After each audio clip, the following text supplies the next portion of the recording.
want to get some coffee or something? Can I get a cup of coffee? Black? Can't you see we talking? White? Even little kids in Mexico drink coffee. Well, I'm not a little kid in Mexico, okay?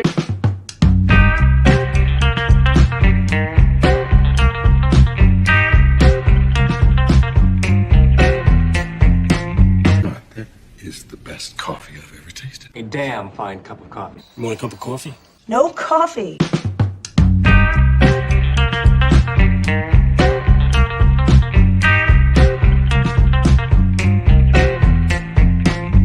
Coffee drinker, huh? Maybe we could grab some coffee? Coffee! Coffee, coffee, coffee, coffee, coffee!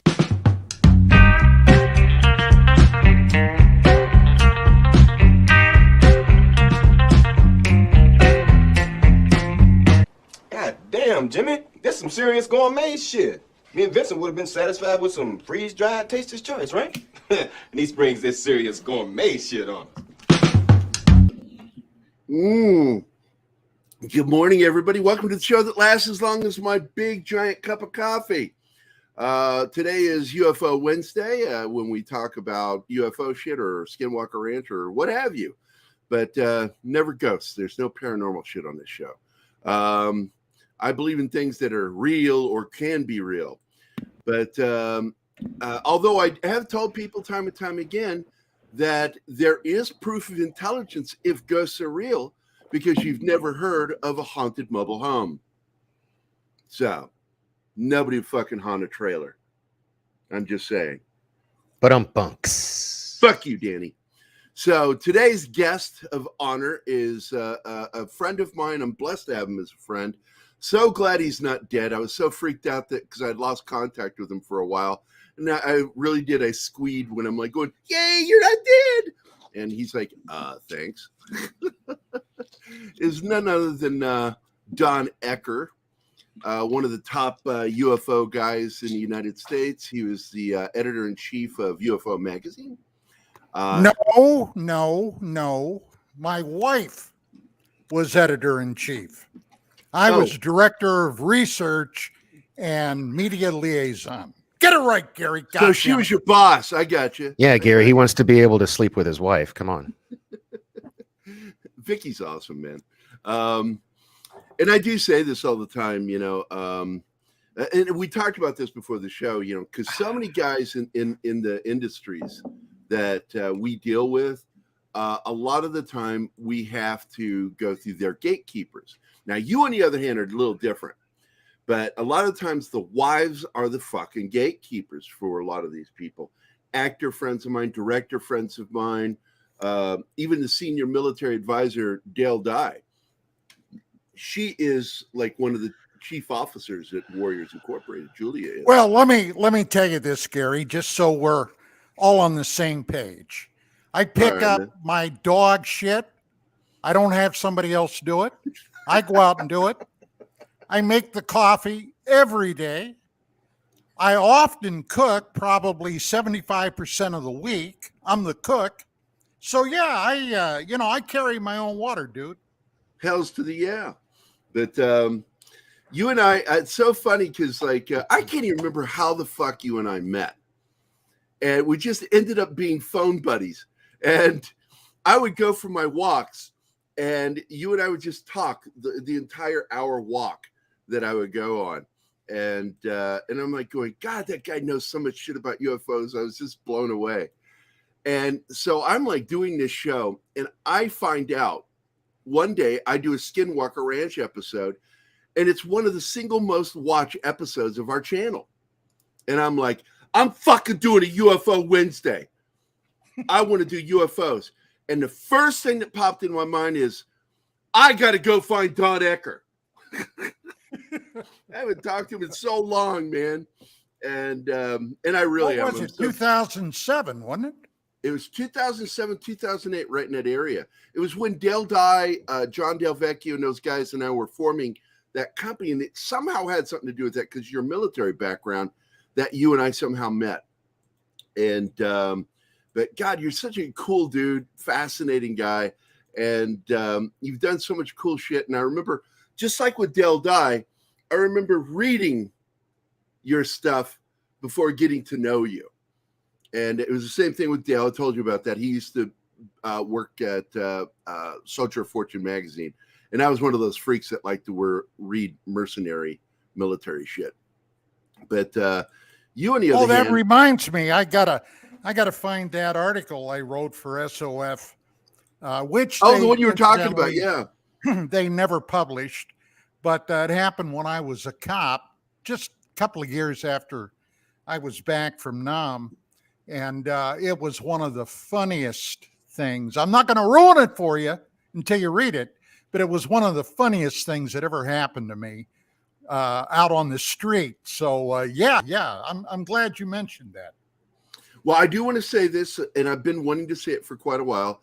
From one veteran to another, welcome home, brother. Welcome home. Thank you. Thank you. I always say that to my brother too, because I showed you pictures of him, Vietnam vet. You guys didn't get it. You guys didn't get that when you got home the way you deserved, and so make sure we welcome you home when we get a chance.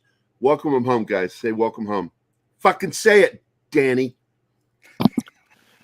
Welcome home. Welcome home. Start getting an interest in ufology. Well, I guess back in the early 60s, when I was still in school, young kid, junior high, we had a book, not a book club, but a thing geared toward young teenage kids, books that you could purchase back then, like 50 cents for a paperback, whatever. And I read some Frank Edwards stuff that he had a number of books that he had published where they dealt with the UFO stuff and other weird things around the planet. Some other authors, and then I'll never forget in 1964, my dad, who was a 25-year Army vet, senior chief warrant officer when he retired. What number was he? I meant to ask that last time. A 4. 4 top. Yeah, that was how you go. Yeah. Yeah. As a matter of fact, if he wouldn't have gotten out, they offered to change him over to a lieutenant colonel, but the stuff they wanted him to do, he didn't want to do, and he retired. So anyway, so I had, and my grandfather, incidentally, was also a vet of World War I and once again World War II. So I came from a long line of military guys. But my old man was so pragmatic, down to earth, and he and I, we often didn't see eye to eye on anything. But one night, it was a Friday, late in the afternoon. As a matter of fact, we were going to go to the drive-in theater, the drive-in movies, to see a movie. My mom, my dad, my little sister, and I. And we were waiting for the sun to go down. And he was reading the newspaper. And suddenly he started yelling for me. He said, come in here. I want you to see this. Well, I didn't know what the hell he was going on about. So I went in. There was a newspaper story in there about a cop in New Mexico by the name of Lonnie Zamora. Oh, Zamora, yeah. Who had a UFO sighting. It was in the newspaper. So I went in and I read that and I said, wow, that is weird because, I knew a little bit about UFOs, not a lot. And this was like an affirmation. Okay, something really happened here. So then about 2 years later, in 66, I was a hunter, a deer hunter, a lot of deer hunting in my part of the state of PA. And I was out with 3 buddies. We were up around an area called the Horseshoe Curve in central western PA. And we had been skunked. Okay, we didn't see anything all day long. It was about 4:15. We're coming down off the hill. We're going down to our cars to go home. It's cold, snow, the whole schmear. And as we're walking down the hill, one of the guys behind me suddenly started screaming and yelling. And my first thought was that dumbass saw a deer and he's kind of scared away. And I whipped around and I looked and he was staring up in the sky. And suddenly I noticed 4 brilliant lights in a diamond formation that were overflying us. And I'm going to guess maybe 12, 14,000 feet, something like that, but they were slow. And as they flew over us, suddenly the light in the rear, Gary, it shot straight up in the sky like a Saturn V rocket taking off. And then the other 3 now, which are in a V formation, it's like somebody kicked them in the ass and they were out of sight in seconds. It blew me away. So we get home and I tell my parents about it. And I am sure this is going to be on the news or it's going to be in the paper the next day or something. Nothing. Later, as I discovered, after I became professionally involved in the field, that whole part of the United States was being swamped by UFO sightings everywhere. Jersey, New York, Pennsylvania, Ohio, West Virginia. And that was incidentally also the same time that John Keel had his experience with the so-called Mothman deal down in West Virginia. You probably have heard of that. Oh, yeah. He wrote a very famous book called The Mothman Prophecies. Yep. So later, Keel became a friend of mine, and I had some extensive talks with him. I was primarily interested in his experiences with the so-called Men in Black phenomenon that was ongoing during that period of time. So that was basically, I would have to say, where it all gelled for me. Now, I went into the Army in '69, and of course, I was involved with so much other stuff. This UFO business barely ever crossed my mind. But when I came back, is when I bought Keel's book. And then I started doing a little armchair research. This is years before I became professionally involved. But I started doing some armchair research into that. And I came across another series of books by an author that I had never heard of by the name of Zecharia Sitchin. And his first book was called The 12th Planet.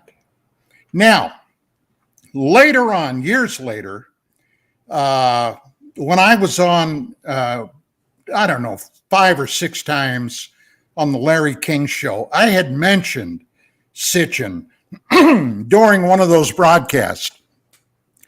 A week later, I get a letter from him. I find out he is in New York, and we started communicating, and he often traveled around giving talks.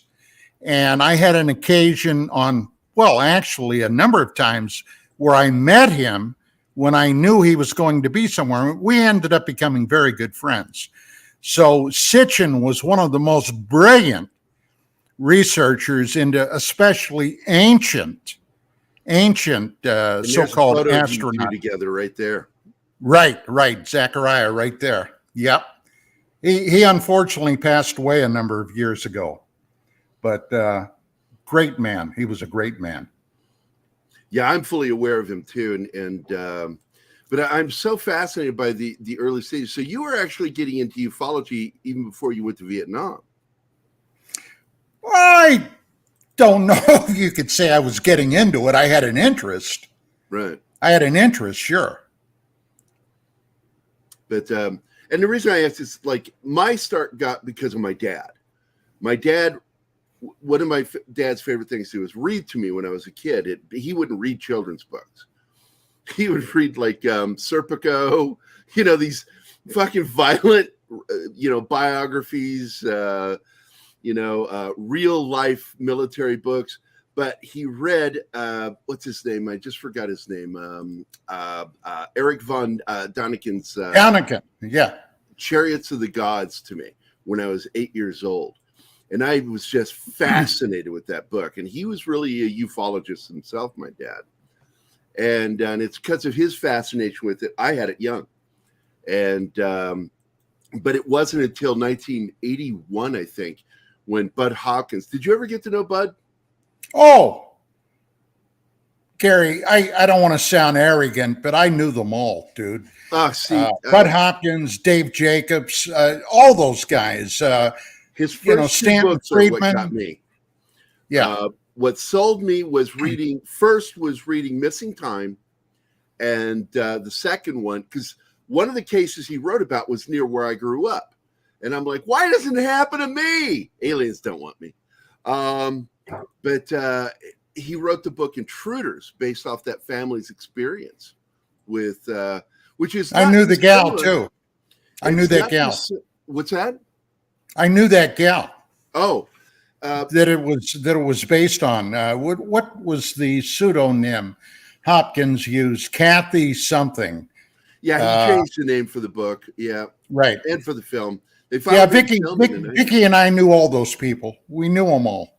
Just fascinating stories, and of course later I read Whitley Strieber's Communion, and I've always wondered, what were your thoughts on him and his family situation up there in upper state New York?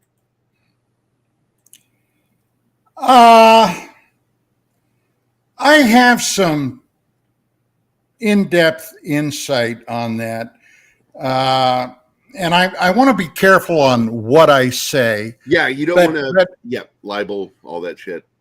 Yeah, I have no doubt in my military mind, none, that Whitley underwent some kind of an experience. But beyond that, I don't know, because I wasn't there. Okay, let's face it. And I was a detective. I was a cop, and I'm not gonna go on a lot of hearsay and what have you. It has to be stuff that I can sink my teeth into. And let me just say, I have no doubt he underwent something, but what it was, I couldn't tell you. Was it UFO related? Absolutely. And that's about as far as I can go. Did his family ever admit to having any experiences too? It's been probably close to 30 years since I've had any communication with Whitley Strieber. And I think his wife, who passed on a number of years ago, cancer was involved in that. But to what point, I don't know. I can tell you this: we were never close. So, yeah. With your personal experiences, I mean, you had that one experience you were talking about out there with your buddy. Have you ever had any other experiences? Oh yeah. Yeah. What am I doing wrong? Why have I never had one of those experiences? I'm so pissed. Now this is a funny little story that happened to me. One of my closest friends out here, and he was a vet, artillery. As a matter of fact, our atomic artillery was trained to shoot nukes, which is something I think I would have. That's what my dad would have passed on. But Rich Saraday. Okay, now Rich was he passed away on New Year's Day 2021, and boy, I'll tell you, it really hit me hard. We had been friends since we first met in 91, I think it was. Rich had been a major TV star on General Hospital. He played a lawyer on that by the name of Howard Lansing. And he did a lot of stuff over the years. Simon and Simon, Dynasty, got a whole slew of TV shows. He was also in the original Midway movie with Charlton Heston, Fonda. Yeah. He was the co-pilot in Strawberry 12, one of the search planes that looked for the Japanese fleet. So if you ever watch that movie, look for the scenes with Strawberry 12, and that was Richie in there. Well, I got a call from a guy in Vegas, okay?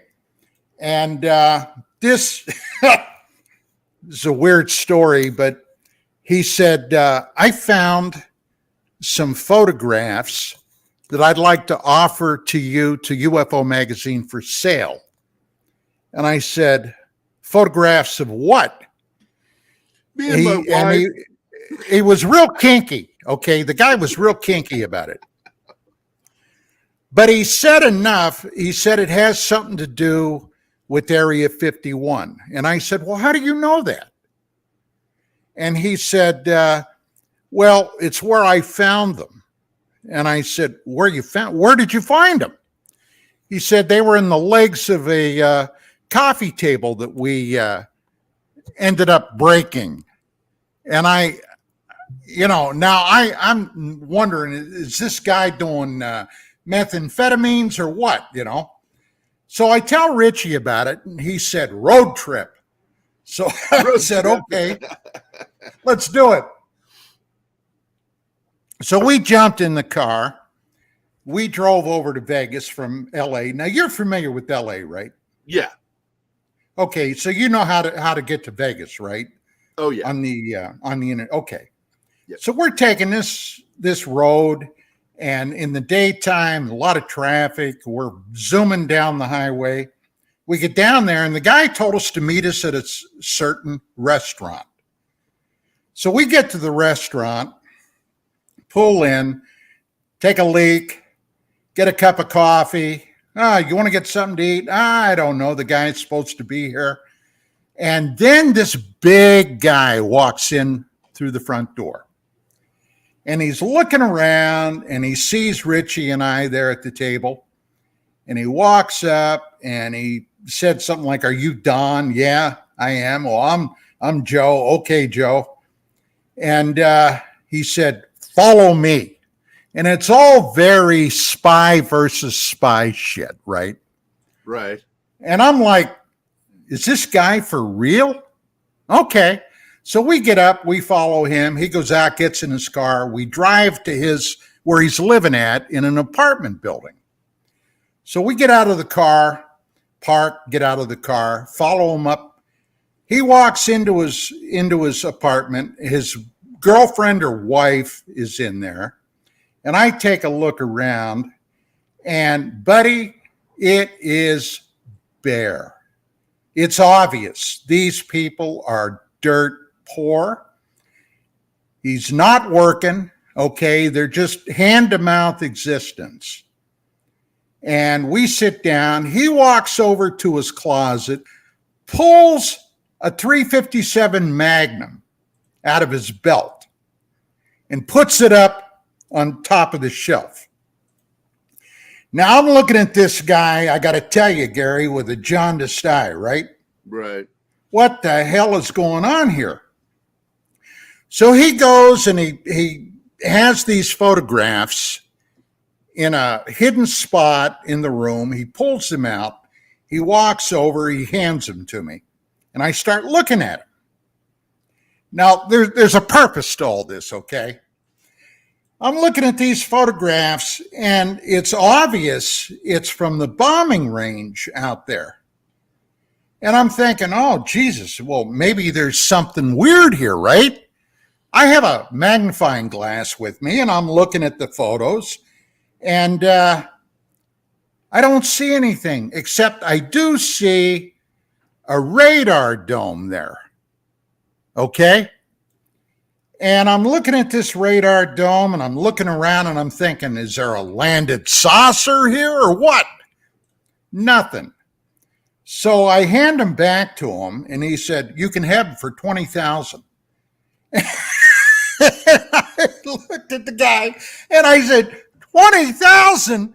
Do you think I'd be here if I had 20 grand? And it was nothing, but they were hidden in his coffee table. And I asked him, I said, well, why did you break up your coffee table? Well, they were using it for fuel. Okay, in their fireplace to stay warm. That was the deal. So we both felt bad for this guy. So Richie and I each ended up giving him $20. And I said, hey, buddy, I said, keep the photos. I said, there's nothing there, but here, you can have this, and this is for you and your wife. Well, he ended up handing them to me. He says, here, he said, if there's nothing there, you can take them. So I said, okay. So I took him back to the office. But we go back to the restaurant, had dinner, jump in the car, and we're driving back to California. Now, do you know where Zizek's Road is? No. When you're driving out of Vegas, going back to Bakersfield, Right. you pass a place called Zizek's Road. It's famous. You've never seen that. Well, I've probably seen it, and I just don't remember it. It's I've gone there. up that path. It's Highway 14 and Highway 15, and it's Yeah. just a straight path back and forth. Right. Well, Zizek's Road is like a road that goes off into the desert. So as we're driving up the highway, Rich says, boy, he said, I got to go to the bathroom. I said, yeah, me too. So he pulls off into Zizek's Road. By now it's dark, okay? We get out, do our business, come back to the car, and it's a beautiful night. And I'm looking around. The sky was spectacular. And there were jets flying over from LA going into Vegas. Excuse me. So anyway, I'm looking up and I see what looks like lights dancing around in the sky. Oh my God. And I yelled at Rich. I said, Rich, do you see that? And he's looking up and he said, yeah, what is that? I said, I don't know. So his car had a radio antenna on it. So I got behind the antenna and I used that like a rifle sight. And I picked one of those dancing lights and I'm looking at it over the antenna to see if it was actually moving. It was. Right. Oh, shit.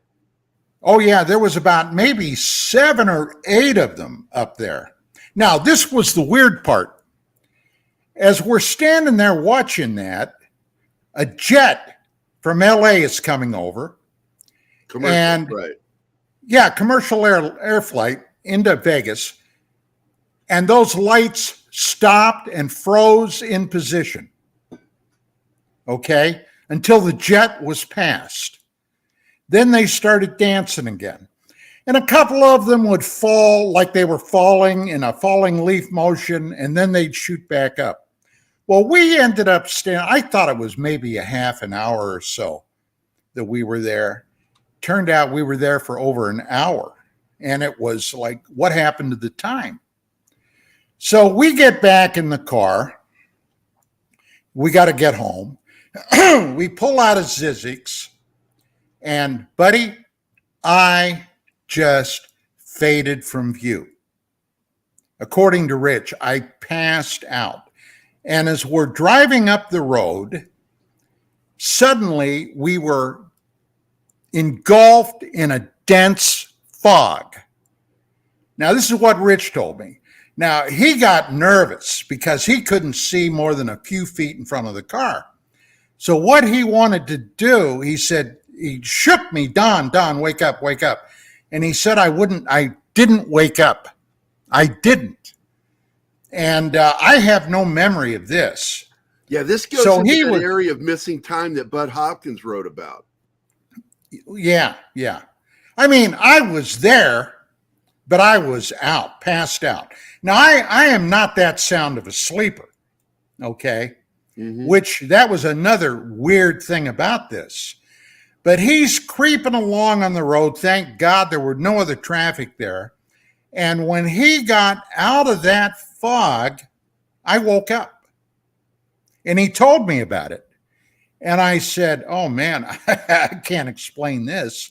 I can't explain this. So I don't know. It's just one of those weird happenings, but that's what happened to us. So it's hard to say. God, man. I seriously I used to go driving because I lived in Virginia growing up. And I'd go out on back roads and just sort of drive around going, okay, I'm all alone. Ready for my Come and get me. Come get me. The aliens are like, fuck that guy. Yeah. But that's fascinating. And now let's get into, because I have some photos. I do want to share these. This is one of my favorites. You want to tell the story behind this pic? Oh, the Star Those are not Child. his boobs. They are skulls. The Star Child, yes. There was a guy, as you're looking at the photograph, the skull on the right. Now, both these skulls were found together.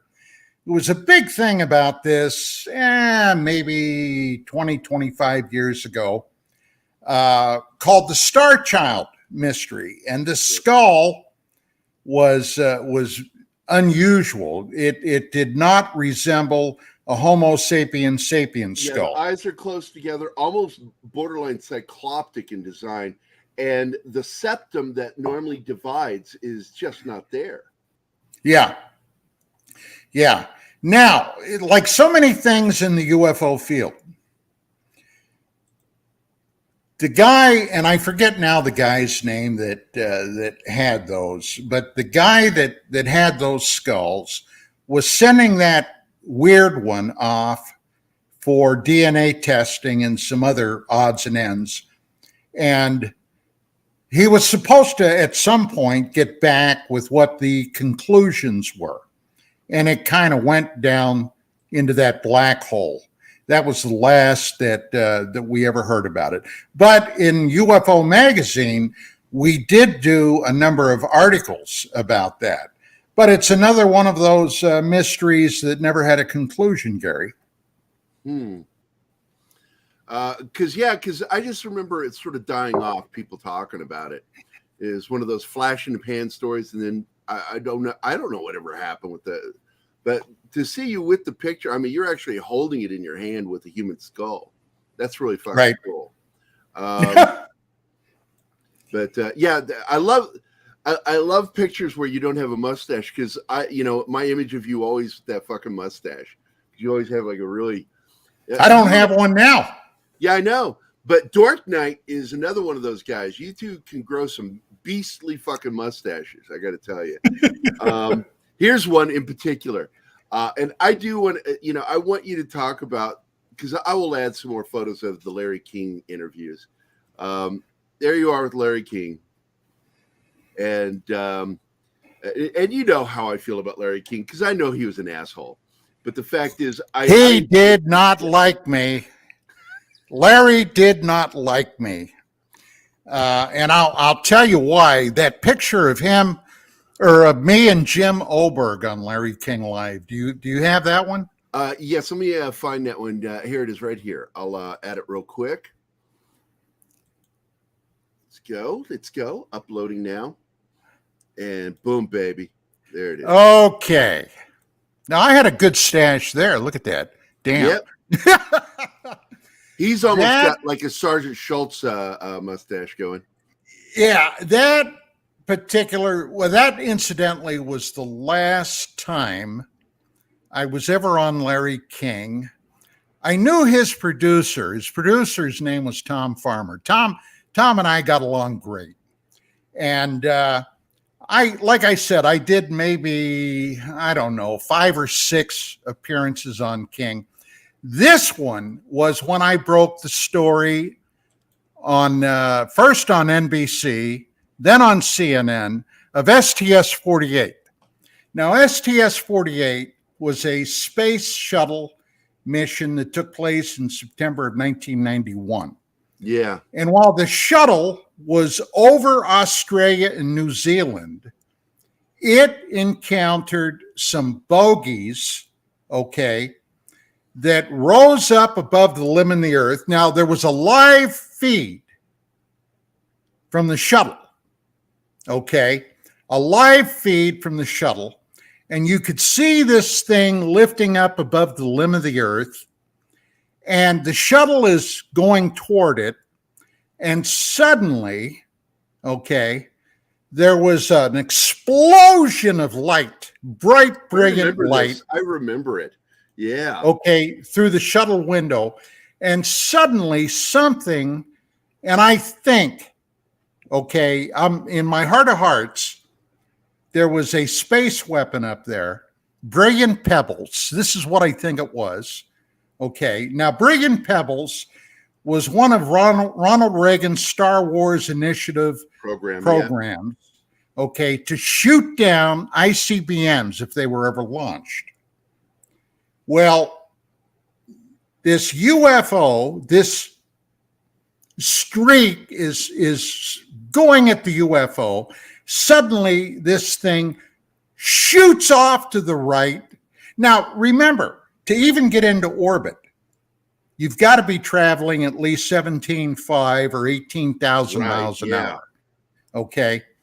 Now, the shuttle will maneuver very slowly by maneuvering jets. Yeah, that are on the shuttle. And the jets, that's right.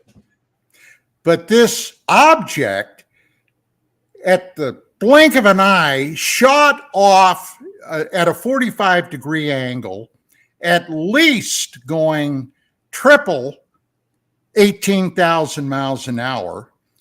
This streak misses it, the UFO, and then the UFO comes back around, okay, even further out than it was before. Now, what does that sound like to you? So I call up some producers I know at NBC and CNN, and I knew this guy. There used to be a strip show on TV every night called Hard Copy. And Hard Copy would do all these weird off-the-wall stories, that kind of thing. Right. And the guy that I knew said, "Oh, man," he said, that's a hell of a story.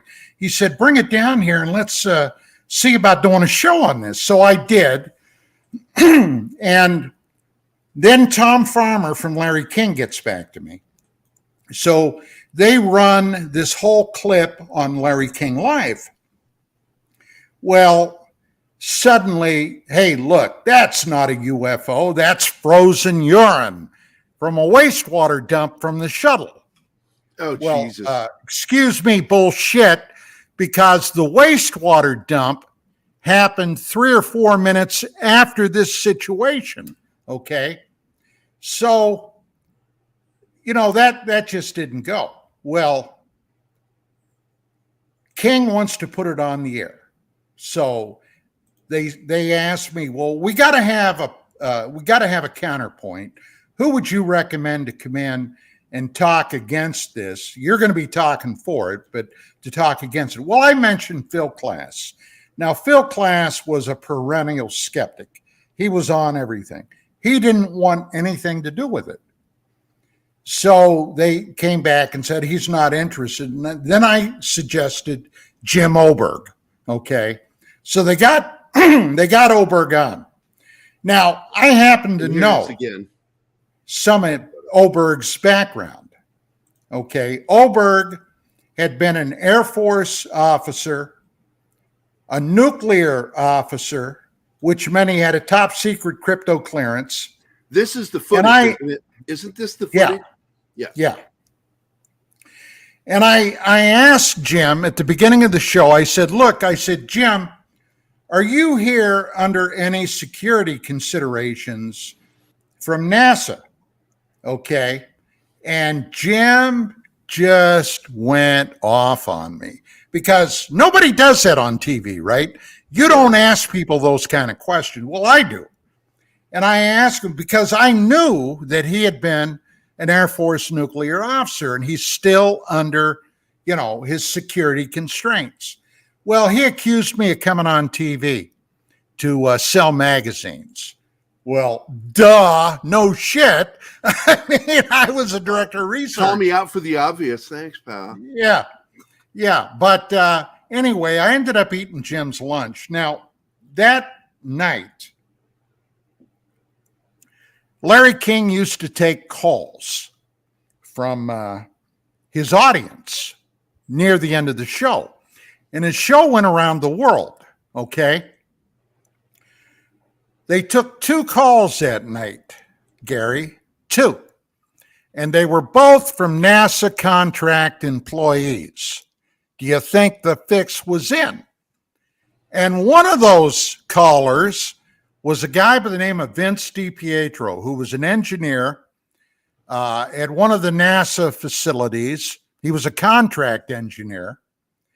And basically, he and Dr. Bruce Maccabee knew about this situation from the get-go. And as a matter of fact, they had both traveled to see the chairman of the science committee for the, did you see the streak? Mm-hmm, right there. Did you see that shoot past? Yep. They had gone to the chairman of the science committee for Congress because they were terrified that this particular incident was warfare in space with an ET race. That's what they thought about. And DiPietro, as I later found out, and I knew a guy that actually was the guy that originally sent me this from a small local television station that used to download all the NASA missions, okay? When they were in space, they would download the whole feed just in case something like this popped up. Well, Vince had been convinced that he stepped in it by showing something that was so cosmic top secret, he was literally terrified he was going to be assassinated. Okay, he was terrified.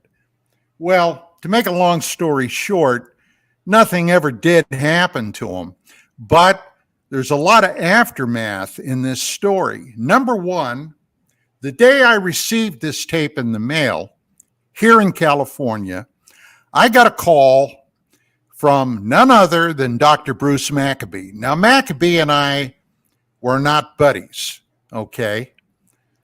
Maccabee was a naval optical physicist at the time, still working for the government, and was the only guy in the UFO field that worked for the government that never had any blowback on his research from the government. And he wanted to know if he could come over and see Vicky and I just to say hi the day that we're getting this video. So I had called up a number of friends to come over. I said, look, I got this video. The guy that sent it to me, his name was Don Ratch. The guy that sent me this video said it is outstanding. There's some weird stuff on here. Come on over. So I had a house full of people there. Maccabee comes in, sits down, never opens his mouth, never acknowledges that he's aware of this. He had already taken this to Congress, okay, secretly, and he sat there observing what was going on. He was going to CIA every week, having lunch with them, talking about UFO matters, if you know what I mean. Right. He was spying. He was spying on me. Somehow they knew that I was getting this video, and he wanted to see what the deal was. This is beyond any doubt in my mind. Now, we had a source back in D.C. who was a defense writer that occasionally would write articles for UFO magazine under a pseudonym. He was protecting his identity. he called me up a couple of days later and he said, well, since you were on King with the STS-48 story, he said, what have you heard? Has anybody been in touch with you? And I said, buddy, not a bloody word, not one. We thought we would hear from news organizations all across the United States. Never heard a peep out of anybody. He said, well, Don, he said, I can tell you this. I said, what? He said, you, buddy, managed to piss off a whole shitload of people at the Pentagon. And I said, how do you know that? He said, because I was over there. I know it. And I said, okay. And he said, well, I'll tell you what else. That live feed that they got this thing on? I said, yeah, it's now encrypted. Today, Gerry, you no longer will get a live feed from space that is not vetted first. And that came directly from. And that's even after story. the DoD admits to the aerial phenomena, that right. that was caught by the Hornet. That look, I told people, Space Forces existed for a long time. Russia was the first ones to have an announced Space Force, but we've had a Space Force for a while, and it only got its name and recognized in the last decade, but it's been around for a while because they've been aware of this shit for a long fucking time, and they didn't know how to deal with it. And finally, it's had enough years for people to become comfortable with it that the DoD says, just fuck it. It's out. Let's just go and say, yeah, these things are happening. Only from the Navy, buddy. Yeah, the Navy. You still have not heard a word from the U.S. Air Force. The Air Force has stayed mum on this ever since. Let me point something out. I want to tell people this, that paperwork was started beforehand. But in June of 1947 is when all this shit started at Mount Rainier, and within weeks was Roswell. And within a very short period of time, the United States Army Air Force separated from the Army to become its own branch. And I don't think it's accidental. I think they wanted control over this. And it was my birthday, but it was 1947, actually before I was born, July 26, that the National Security Act was signed into law. The CIA was created. Okay. It all happened in the aftermath of Roswell. Roswell. And I have said this for years, and I'm so glad that you, of all people, fucking concur that this shit happened for a fucking reason. The Air Force has managed control. I've always called bullshit on Blue Book because Blue Book was never there to prove anything. It was there to constantly disprove for the public consumption. And that was it. Swamp gas, whatever the fuck they came up with, ball lightning, optical illusions. And it's so and so that even in our chat, our good friend Monkey Jeebus brought that up. Don't you think that could be a reflection off the double pane? Because everybody knows that the portals in there are a vacuum-filled, hollow lens. You've got one side and another side, and there's empty air between on those windows. And what I explained, because I know photography, that refracted light and stuff like that, which is what Jeebus was asking, it doesn't behave the way what we saw behaved. In fact, you can always tell because there is this very unusual movement of the light if it's refracted or reflected somehow on the glass, because it won't stay in plane controlled movement along with the horizon. In other words, if the horizon moves, the light will suddenly look like it moved, but it didn't move. It was the refracted light. Whereas this, on the other hand, was the opposite of that. Wherever that camera moved, that object stayed in the same location with the horizon. That tells you it's not a reflection. That's why they couldn't use that excuse. That's why. What did they say it was? Piss or some shit like that? What did they Urine, yeah, frozen urine from a water dump. God, Jesus Christ. Yeah. Look. Oberg tried to pull that on me on Larry King. Now, I had this guy again. Yeah. I had a video that I had brought in that showed the space shuttle cargo bay. When they opened it in space, they didn't play this, by the way, but it had debris in there, little bits of paper, whatever the hell was in the shuttle at one point. And this stuff started floating up. It's in a zero-G environment. Right. It's kind of moving around a little bit, here and there. And I said, that's not what you're seeing with this. You're seeing directed motion and movement.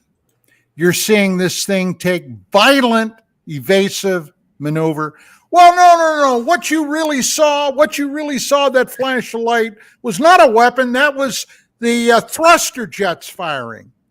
I said, look, that's an inert gas, okay, that's pushing the shuttle around.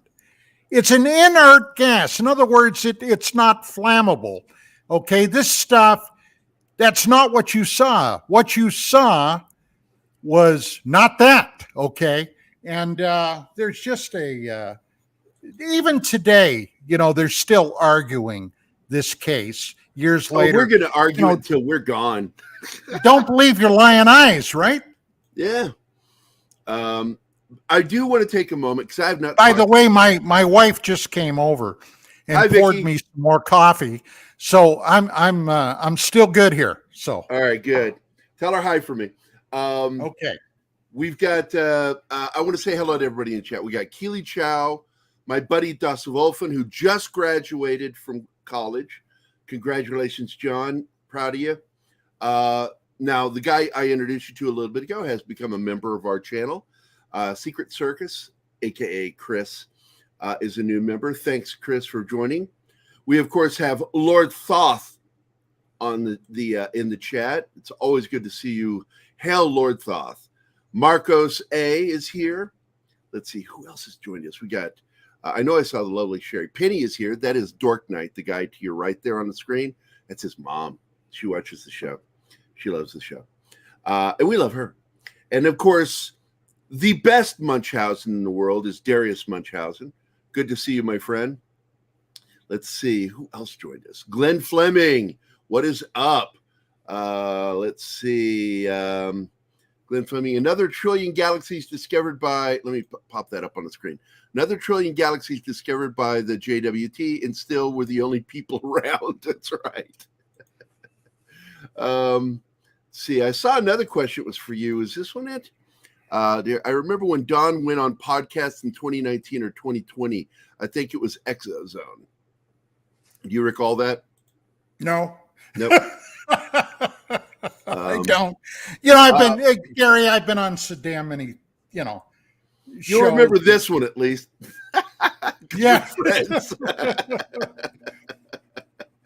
But let's see. I saw some more questions. I want to get to it. Don, that was something else. Yeah, I'm old, so I got to get close to the screen to read. Thanks. A lot of people wanted to thank you for your service, too, and welcome home. Oh, Dork Knight, who is on the show, says there are 4 lights. If you know Star Trek, you know what that means. That's a Picard scene. Our good friend Anima Confusa. Anima, of course, is from Jungian psychology, meaning the feminine aspect of the masculine mind. Good morning, Pop Culture Minefield, Dork Knight, Martin Acosta, and Dawn. She is a very sharp lady. I like having her on. She's very cool. Even though she's Austrian, I put up with that. She lives in Croatia. I'm like, that's dangerous over there. Rough Girl says, oh my God, I sent you some questions, Pop Culture Minefield. Where'd you send them? On Twitter? I don't have it open. Feel free to ask questions of Dawn if you want to ask. Rough Girl, yeah, a lot of people love UFO. Ufology is a lot more popular than people realize. The media likes to play it down. It's like, no. A majority of people believe in UFOs.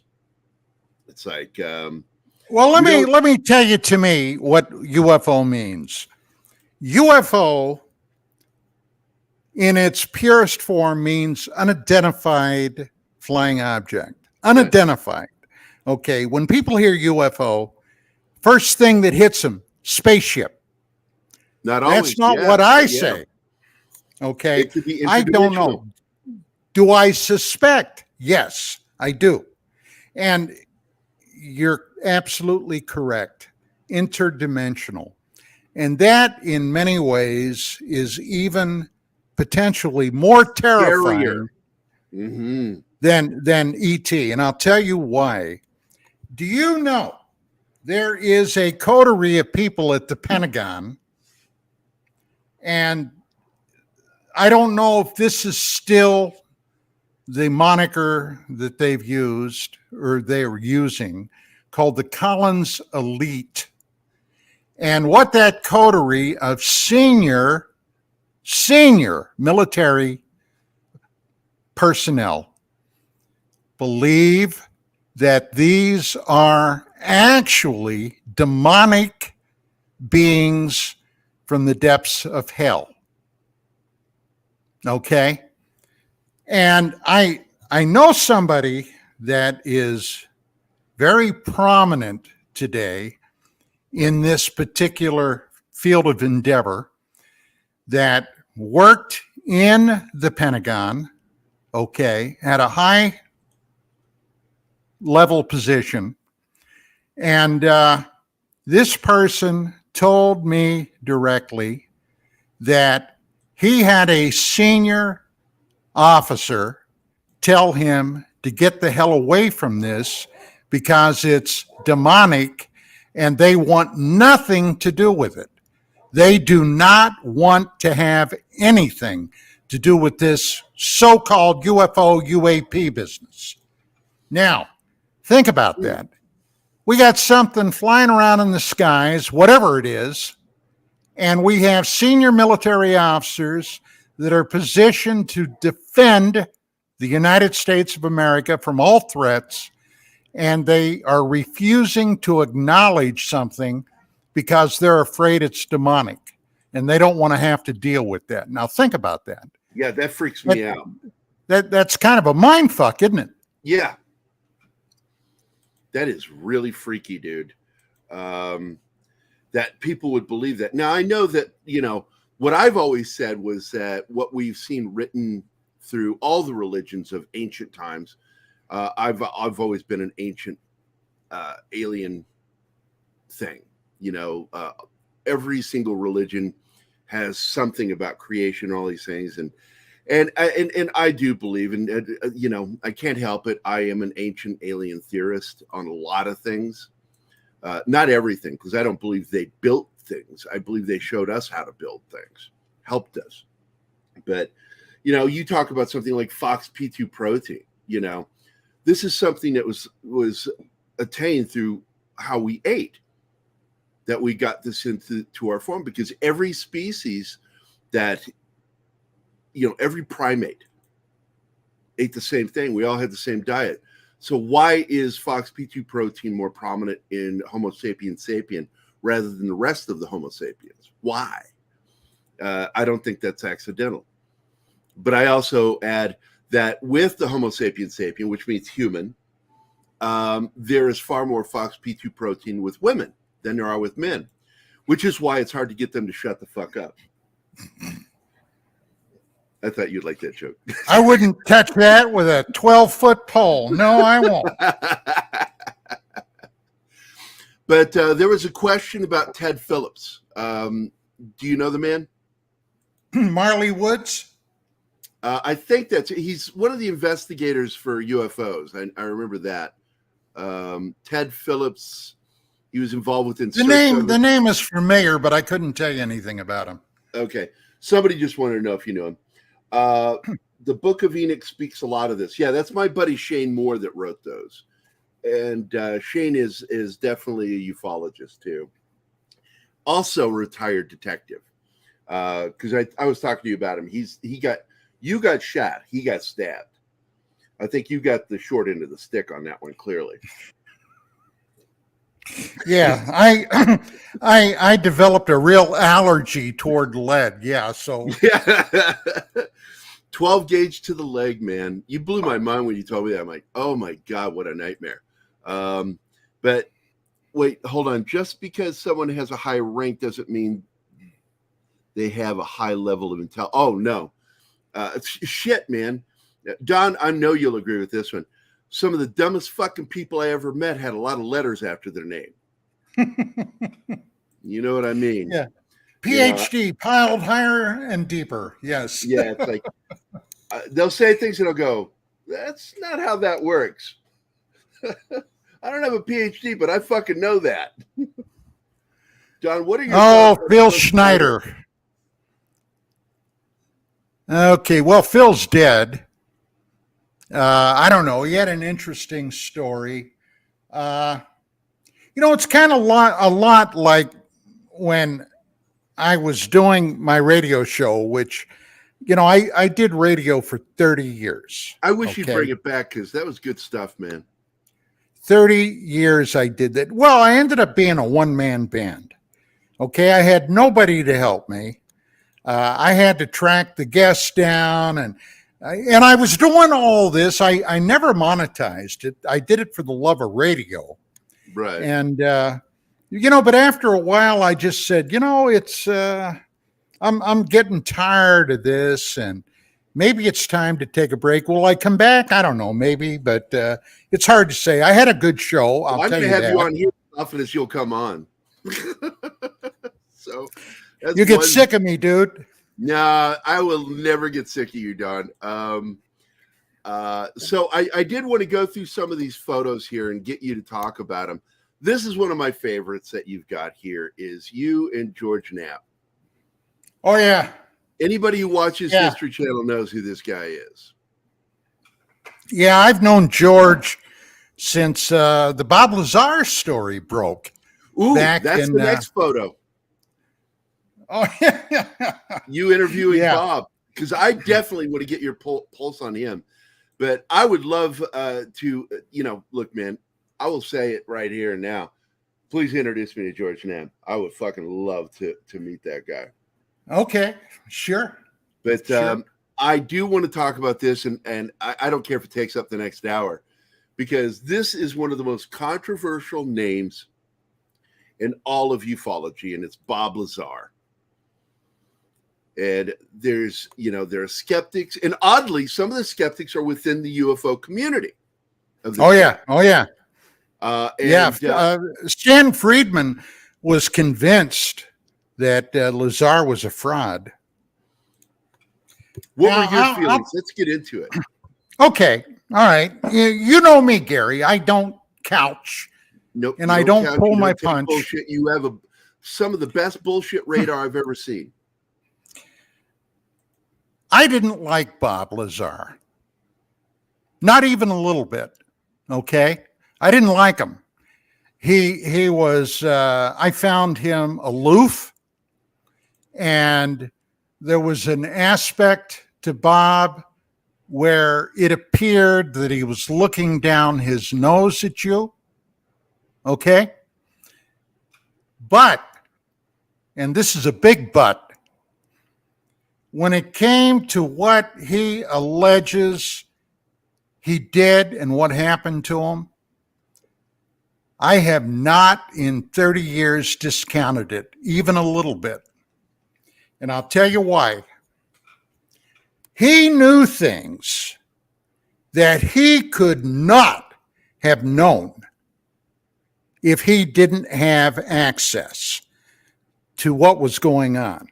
Right. Now, you know who the father of the hydrogen bomb was, right? Mm-hmm. Who? Wait, no, I'm thinking atomic bomb. No, hydrogen bomb. No. Well, I'm going to put you on the spot, dude. Look it up. It's something Teller. I don't remember his first name. Something Teller. Yeah. Ed Teller. Ed Teller. Yeah. Ed Teller was interviewed for a television show. Oh God, almost 30 years ago. I saw the outtakes. Okay. I saw the outtakes. And one of the interviewers said, Dr. Teller, if I ask you if you know Bob Lazar, what will you say? Now, why would he ask Teller that question? Because it was Teller that Lazar had met at Los Alamos, sat down with him and had a chat with him. And it was Teller that recommended Lazar be interviewed at EG&G, which were the people involved with the Area 51 site. Yeah, Groom Lake. Yeah. In other words, if Lazar worked there, he was recommended by Ed Teller. Ed Teller, the guy that made the freaking hydrogen bomb. Okay? So, Teller told this interviewer, if you ask me about Bob Lazar, I will not say anything. This is in the outtake. I will just sit there. Now, what's that tell you? Okay, that tells me everything. I got to go by my detective. I wear my detective hat, okay? And I think about that. Well, this guy knows Lazar. Obviously. Yeah, because if he didn't know him, he would have just said no. Yeah, who the hell's Bob Lazar? Yeah, but he didn't do that. No. So, Lazar knew things, and I'm not just getting this from Lazar. I'm getting this from George Knapp, and I'm getting this from other people. Lazar, now, Lazar's story does have problems. His missing academic credentials. Which they say was scrubbed. Maybe. I happen to think he might have done something like you told me you did when you lived in that dorm and attended classes. When I was in that year of fake college I went to where I wasn't an actual student but lived there. But Lazar is an incredibly bright guy. Now, yeah, he can build a rocket from scratch, man. That guy's brilliant. I know a lot about Lazar. When Lazar got nailed on the whorehouse thing in, do you know about that? No, I don't know that. What I do know is the element 115. Which is huge. Well, that's something else. Confirmed. No, when his story came out, George Knapp, now they play hardball in Vegas, the TV stations, okay? Knapp's TV station garnered unbelievable ratings from his stories on Lazar and Area 51, stuff that you would not believe. And the other TV stations were green-eyed, crazy jealous about what he had done. So they play hardball. They hired private detectives, and they started following George Knapp around. They started following Bob Lazar around. And I kind of know something about that because I went through that 25 years ago, okay, when I was being surveilled.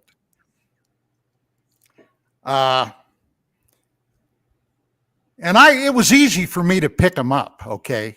But the private detectives that followed Lazar, see, Lazar was a bit of a rake, if you know what I mean by a rake. He loved the ladies. He loved the ladies. Oh yeah. I mean, that's the old. I like him already. Rake. Yeah. He loved the ladies, and he knew a lady that had a house of ill repute in Las Vegas. What? Now, Courthouse in prostitution. Vegas? No way. The prostitution in the state of Nevada is legal, but not in Clark County. Correct. Yeah, I was just because I live here in Vegas and people mess that up a lot. So you are a Yeah, well, I know about that. you know your stuff. I drove over when Lazar got nailed. This madam, okay, asked Bob. He had a quote unquote relationship with her. Asked Bob if Bob would install security cameras and a computer system in her whorehouse. Well, Lazar was being tailed, and everybody knew this whorehouse was there. They were paying off Metro, okay. And hey, buddy, I hate I have to say you, but allegedly paying off Metro. I have to support the great officers here, the Las Vegas. I'm sorry, I'm just kidding. he got tailed over there, and this other TV station was going to do a big, exclusive. Bob Lazar, the Area 51 UFO guy, followed to a whorehouse, this kind of thing. So Knapp encouraged Lazar. Knapp found out, encouraged Lazar to preempt them by going on George's show. And outing himself. Well, he did. But unfortunately, that was a political election year. And guess what? The DA was running for election, and the DA wanted to make a name for himself.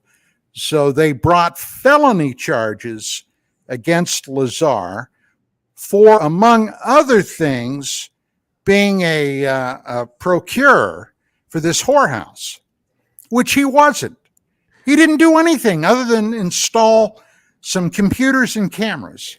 Today's episode brought to you by the Big White Bunny Ranch. Yeah, I'm going to have a little coffee here. I'm going to reach out to the Bunny Ranch and see if I can get us a sponsorship for this episode. Well, Bob, ended up going through some real shit. I went over to Vegas to see him, and I offered to help. With my background, I offered to help because I felt bad for him. He was getting shafted, and it was all because of this politicized fucking DA, okay, that was trying to hang a scalp on his belt. And make a long story short, he ended up doing, I think, community service. They had threatened to put him in prison for years, okay, for this. And but I am also convinced there were forces behind the scene that were pushing this, because if in fact he did work at Area 51 and he did have a tax statement from them, from the Naval Office of Security, okay, with Bob Lazar, and a tax code number that was, I might add, found to be classified. Now, if he was a fraud, where did that come from? Okay, this tax number. Oh, this story is huge.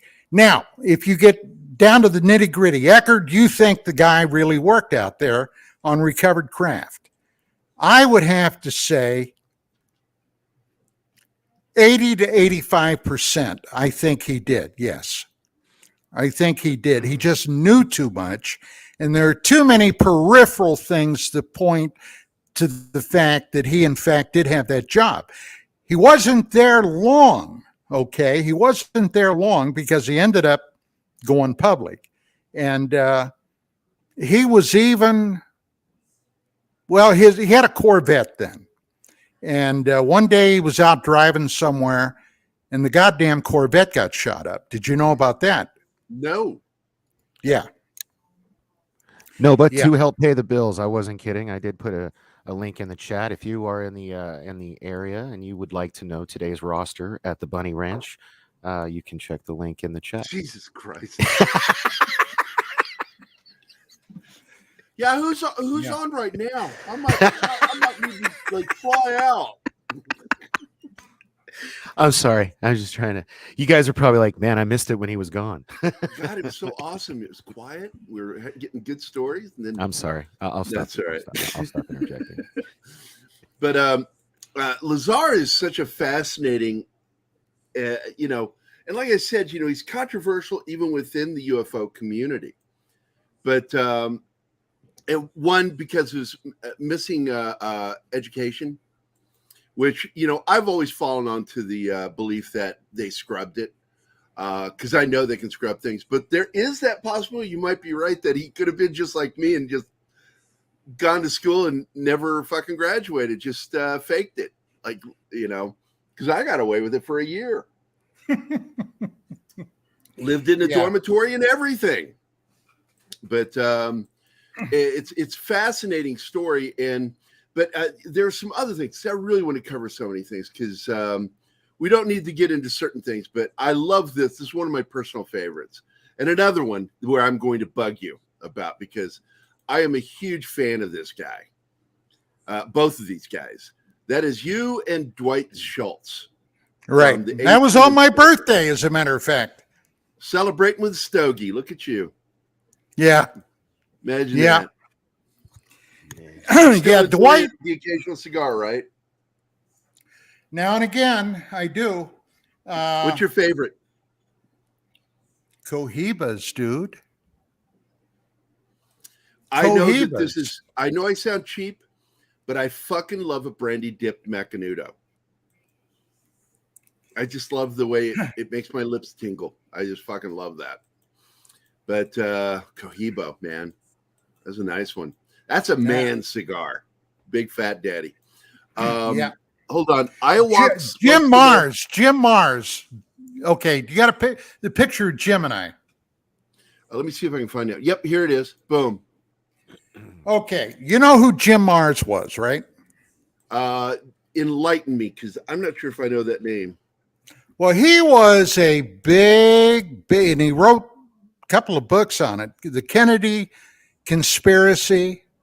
Oh, I recognize Jim, one book. I remember Alien Agenda. That was his book. Yeah. I'm figured in there fairly prominently in his book. On my lunar research, which also I want to mention Ingo Swann down the line here. But Jim and I met Jim over in Vegas one weekend. I knew him, but I knew he was going to be there. Vicky and I had gone over. Vicky loved to play the slots. Okay. Not me, but I love to get with other raconteurs. Okay. And Mars was quite the raconteur. So we're sitting in a hotel bar there doing tequila shooters. Okay. And Jim was from Texas, and I've been a freaking fan of the Texas Revolution. Well, in college, I was a history major, okay? And I love my military history. And I loved the Texas Revolution and the Battle of the Alamo, okay? Which, even to this day, it sends chills up my back. Well, Jim told me he had been a reenactor for battles of the Texas Revolution, except he was in a Mexican Army artillery unit. Okay, they had cannons, real freaking cannons. So he would be telling me, well, when we did this, and by now, we were like a half a bottle of tequila, from being done. And I would get up there and yell, fuego, which meant fire. And then we downed a shot of tequila.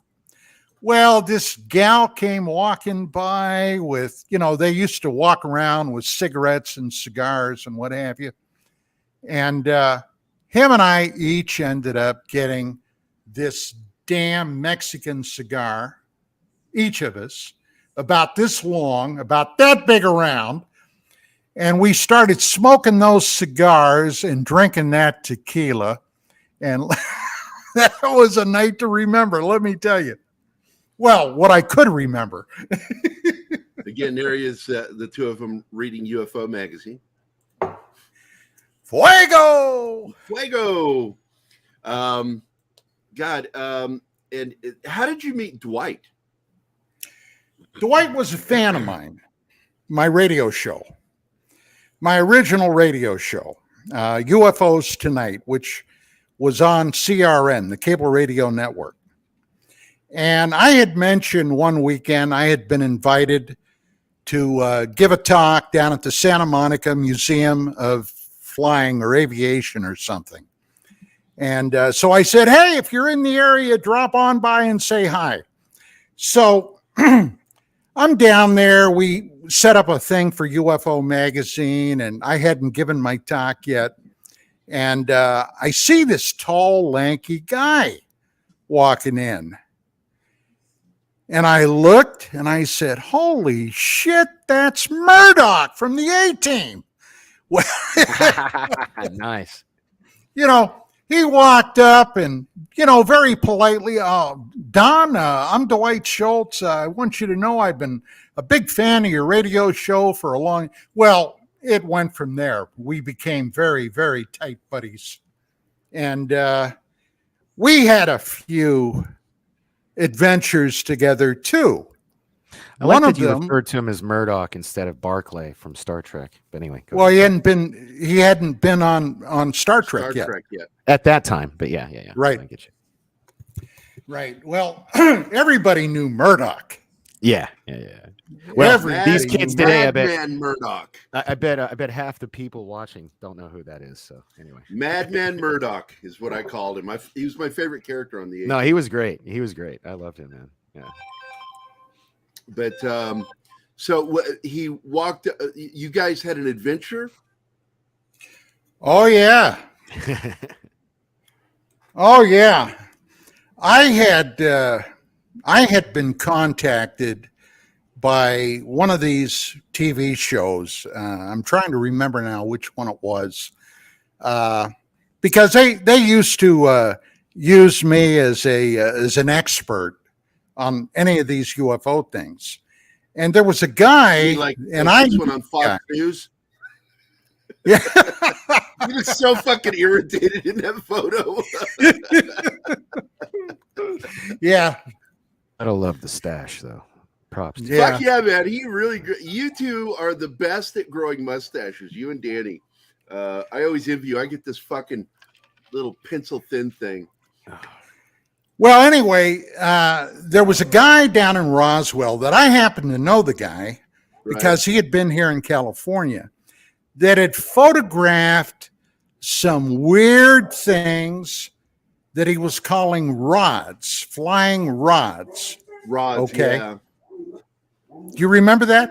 Oh, shit, yeah. Oh, don't mind my beagle. She, you got a good dog, you hear? Man. Patient dog. Yeah, she's a little excited. Somebody's out front. So anyway, they wanted to know if I thought there was anything to this. So they sent me a video clip over and I looked at it and it was kind of weird. And I said, I don't know. But I knew the guy, okay, down in Roswell. So I said, okay, cool. So I had a beard there. Yeah, I didn't mean to put that up. I was trying to delete it because we can get that the next time we get you on. Because I'm leaving us with two more because we're going to run out of time after these other two photos, and they're ones that I want to get to. But I apologize. So Roswell. Yeah, so I called Dwight up and I said, hey, look, and I told him what was going on. I said, you want to go with me? I'm going to fly down to Roswell to see this guy and to see, this where he's shooting these things. So he said, yeah, sure. So hang on a minute. All right, time to... I said, knock it off. I'm sorry. You We flea-bitten all fur have it. bag. We all have to deal with it, man. So we my fly phone down there.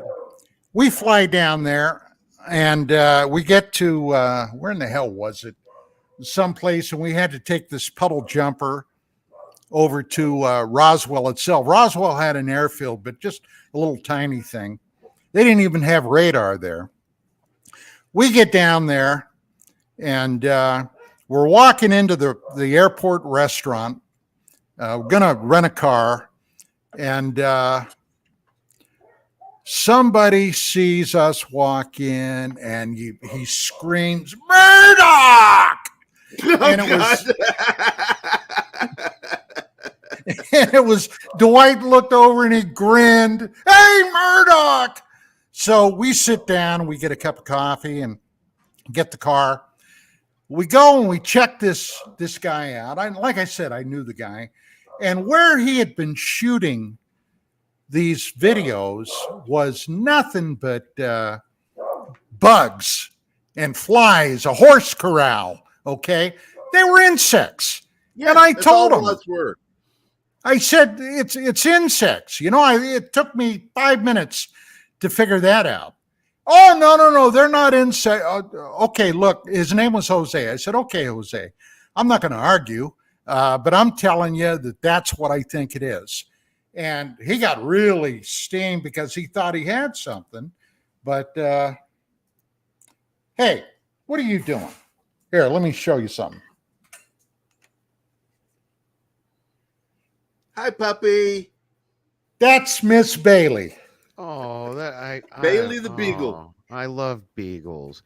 My son Dorian, he's like, Dad.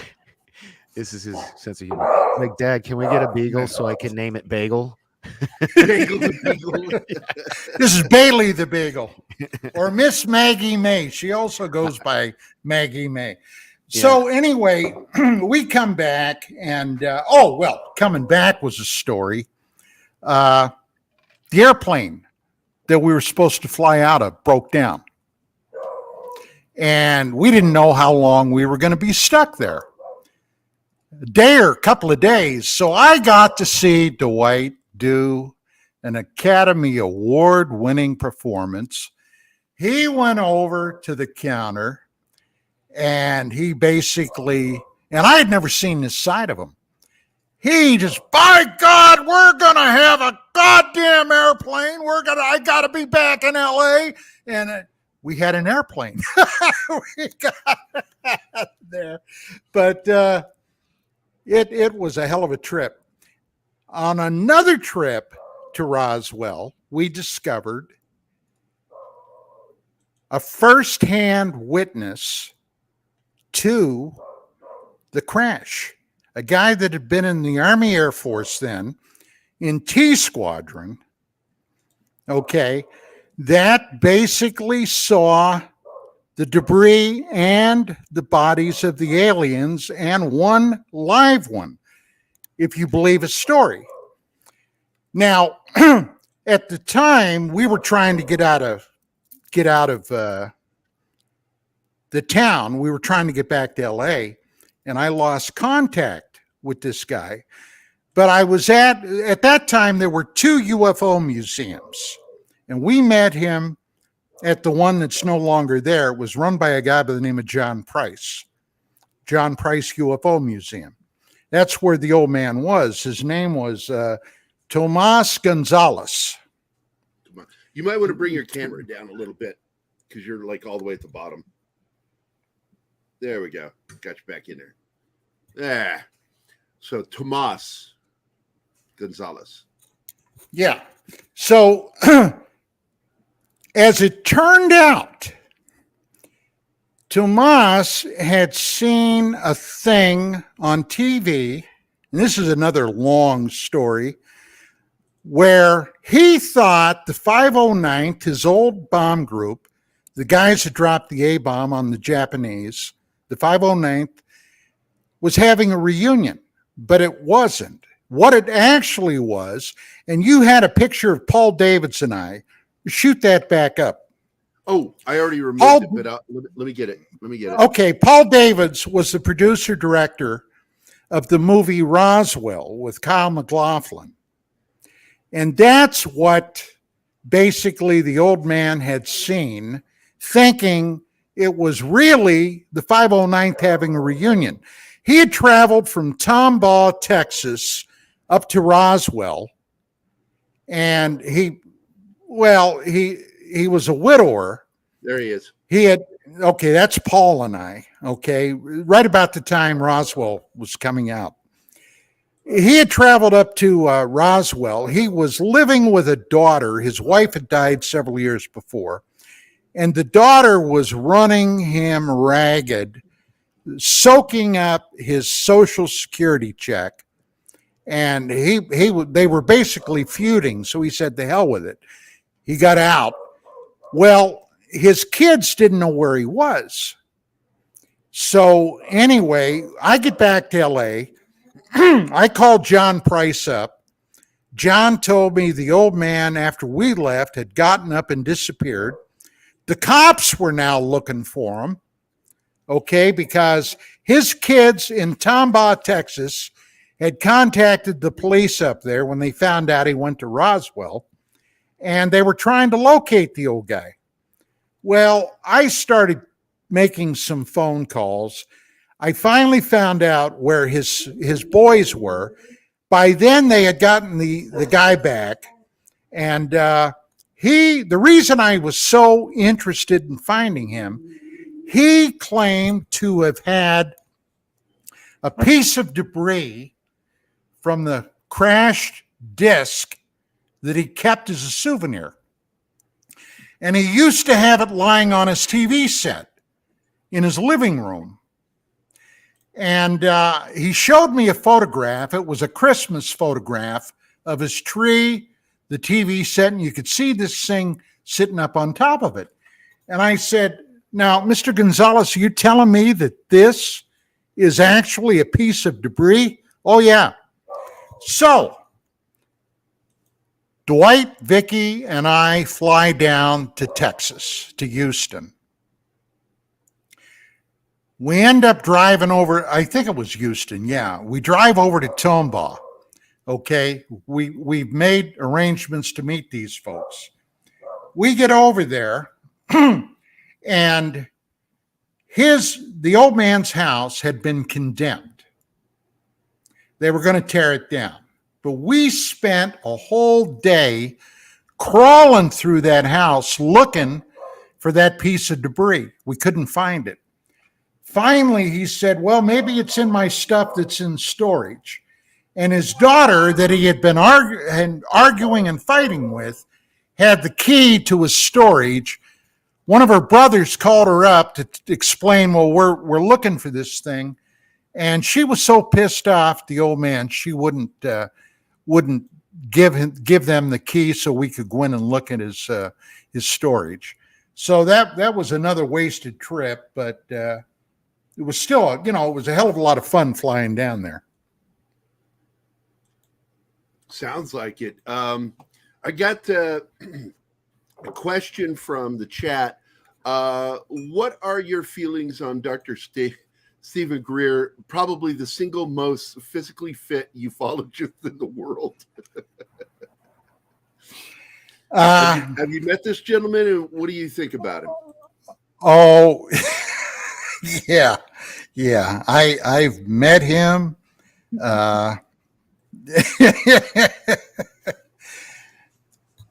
When he first entered the UFO field, so to speak, Greer called Vicky and I up, wanted to have lunch with us. We were, after all, UFO Magazine. That's right. So we met him for lunch, and he started lecturing us on how the aliens were here for our own good. We ought to be very, very happy they're here, and they're going to lead us into the new enlightened age, and blah, blah, blah. It's like, what the fuck? This guy was more full of shit than a Christmas turkey. and I basically let him know what I thought about that. And he was basically running a cult. And speaking of a cult, we did an issue in UFO magazine called Cults or Cutting Edge. And we mentioned his group, CSETI, in passing. Oh my God, they went Scientology on us, okay? Oh shit. Oh yeah. And I get a 15-page letter from another guy, another physician, okay, who was buddies with Greer, was part of Greer's outfit out here on the West Coast. And he wants to debate me on CompuServe. And I said, debate you on CompuServe? Why would I do that? I've got a radio show. Right. Come on my radio show. We'll debate there. And at the end of 2 hours, he stormed out of the studios, and they were not a happy bunch of campers, let me tell you what. I'm going to bet money you made them look pretty stupid. Well, they're going on a lot of assumptions. I had done an article, actually several articles in the magazine over the years where numerous peoples had been injured or even killed in encounters and situations with UFOs.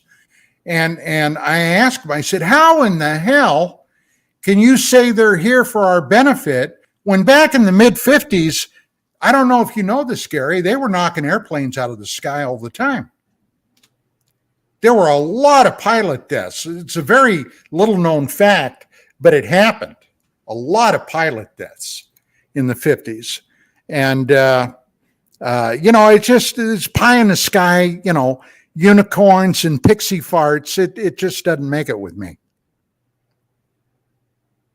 Yeah, which, leads me to another thing before we move on, because I can't think of the guy's name right now that gave the story of the underground battle between different alien Paul species. Benowitz. That's him, yeah. What did you think of that? Pure poppycock. Yeah. One of the people that initially brought me into the fold, in a manner of speaking, was a guy by the name of John Lear. Now, John Lear was the son of Bill Lear, William Lear, of Lear Sigler Jet. Yeah, that's right. Okay. And when he became, in 87, involved in UFOs, MUFON, Walt Andrus was the international director then, made him the state guy in charge of MUFON for the state of Nevada. And John was the 1989 host for the International MUFON symposium that happened that summer. Now, that is famous within UFO circles for a number of reasons, not the least of which military intelligence machinations were brought to light. Now that is fodder for a whole other show. Okay, I'm not going to go into it today because there's too much there. Way too much to cover. But it's a hell of a story. Let me tell you that. Yeah, God, man, because we're running out of time. We're almost at the end of the show. I do want again to thank Chris for becoming a member of our show. And for you, Chris, I'm going to play this little video of one of the single greatest close encounter moments in cinema history. You one ugly motherfucker.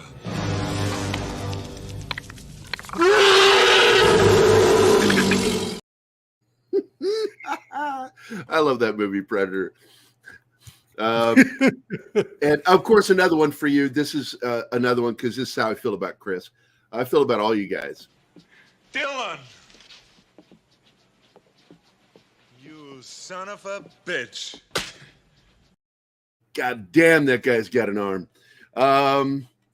So, Don, let's get to this little anecdotal moments for me. One, I'm a big fan of the astronauts. Buzz, all those fucking guys. Gus Grissom, God rest his soul. But you've got a picture here that I love with Colonel Gordon Cooper. And I love this guy so much. Good old Gordo. Original Mercury 7. That's right. Yes, sir. Good old Gordo. And I love that in the movie The Right Stuff, they referred to the Australian lights in that with the fire, their aboriginal fire and the sparks going in the sky. Because Gordo was one of the first astronauts to talk about seeing shit outside the capsule. I spent Vicky and I spent an afternoon with him over he had offices in Van Nuys. That guy, Jim Oberg, that I was on Larry King, well, he trashed Cooper. Fuck him. He trashed Cooper in his Cooper's book. Okay.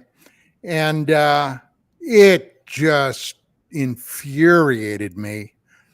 I went on a rant when he did that. Believe me, I got to watch my temper, Gerry. I got to watch my temper. I love it. You really do rant, and I love your rants when you get into them.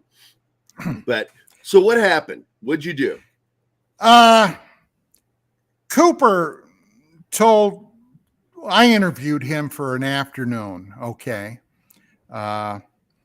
His stuff that happened in the early 50s in Germany, what he encountered there flying Sabre jets, F-86s. Then the 1957 Edwards Air Force Base encounter when he had a couple of personnel out on the test range. They were photographing, test flights, and a saucer came in and landed tri-legs, extended down from the craft. It sat down on the field. They videotaped, filmed the entire thing. And then suddenly the legs lifted up, the thing was hovering there, and it took off. They had all this on film. So they rushed back. They told Cooper what had happened. They developed a film. Cooper made a call back to D.C.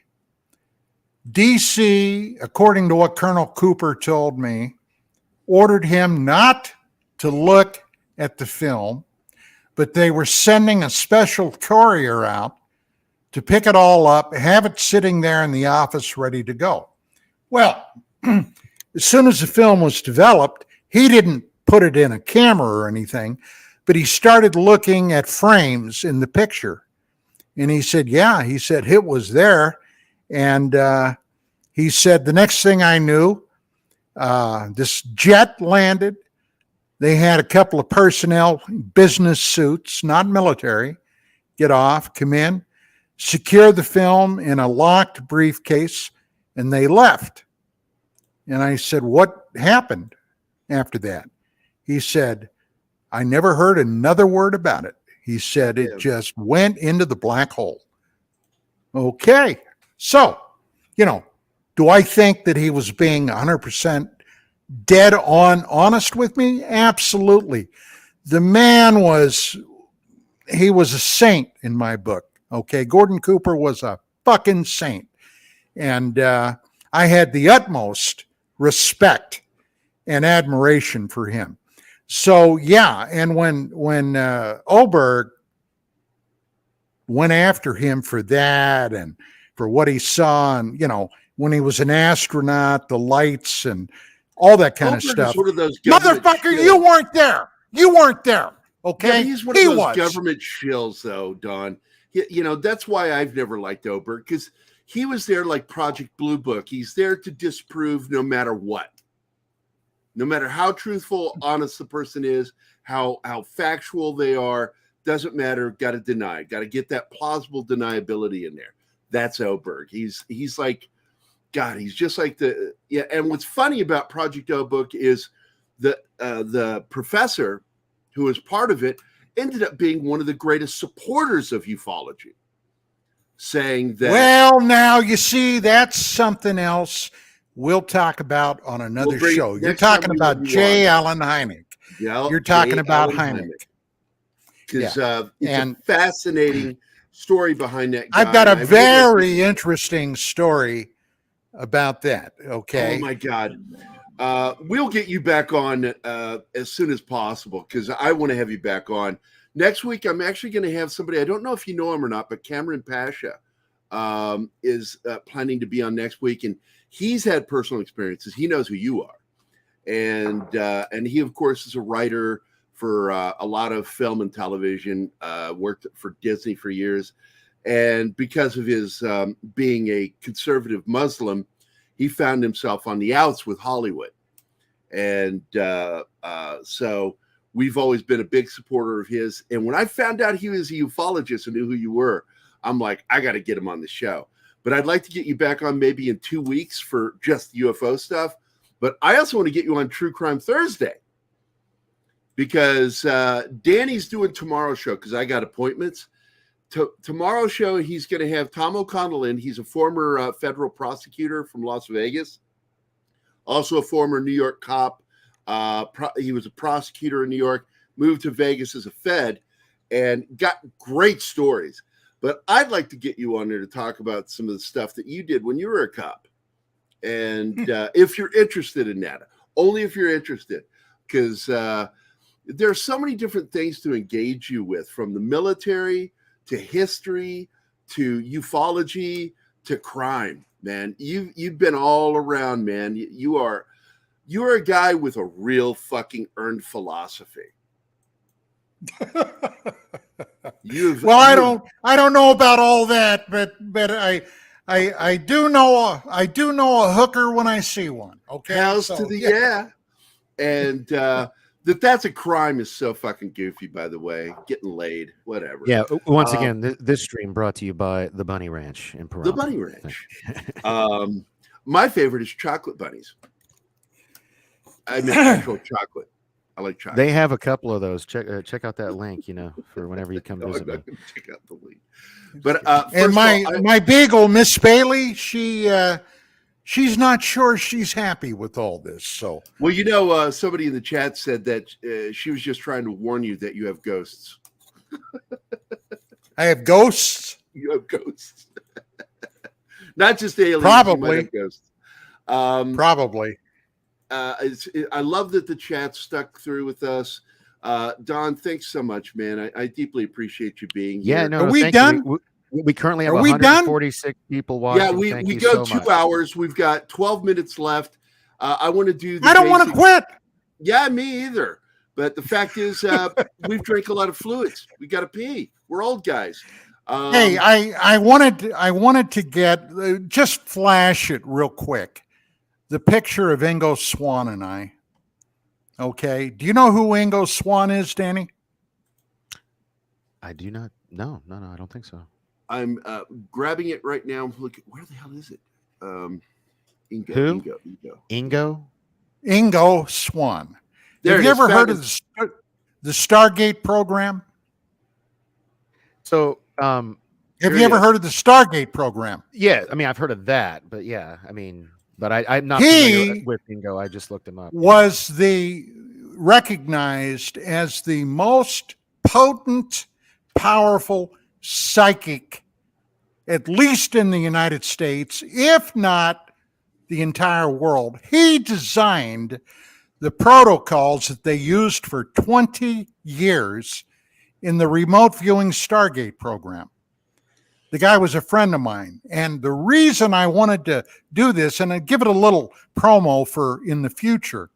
Yeah, we need for to over talk 20 about years that program, because I've always been fascinated by remote viewing and how often that shit works.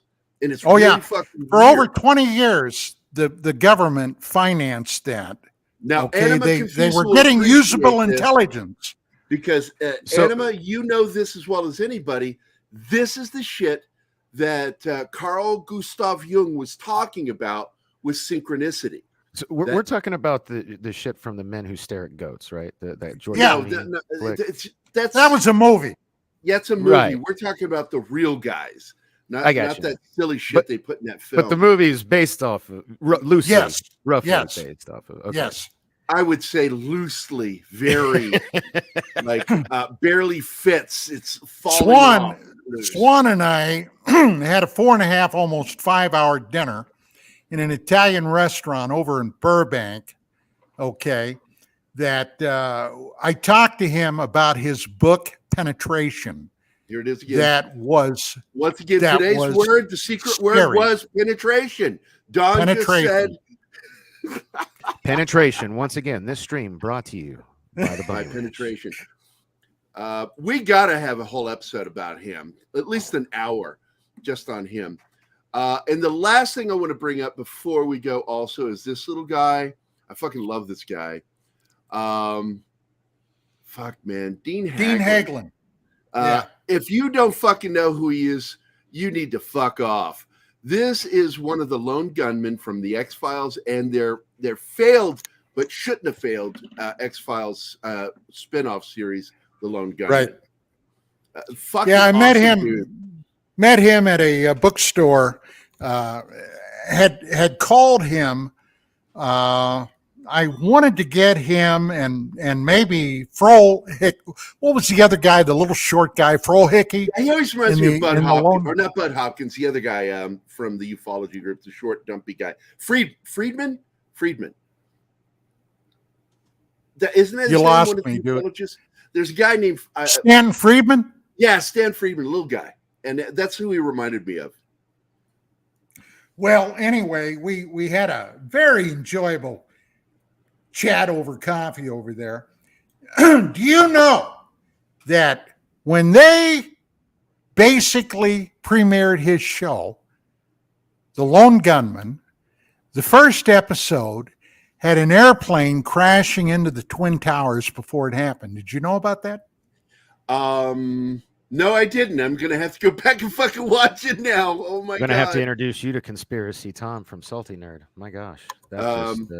That's fascinating stuff. Why do you bring this up at the end? Oh, my God. So, okay, we're going to run over. That'll be another episode. God, no, I got so many questions. But I thought that was so cool that you met him. And he's kind of a ufology guy, too, isn't he, in real life? Yeah. So I love that.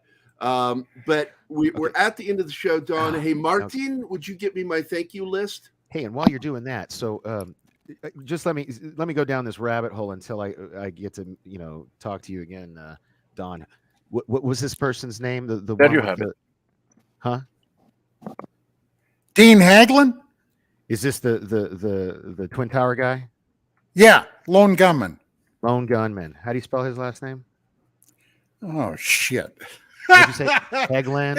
Hagland. It's pronounced exactly the way it's spelled. Just put X-Files Lone Gunman in there, and those three guys will be there. I got a special fuck you going out to Monkey Jeebus. Thanks, buddy. Let's talk about your backdoor for a while. It's Haglund. Haglu. What does Don think of crypto backdoor Gerry? Eat shit, you motherfucker.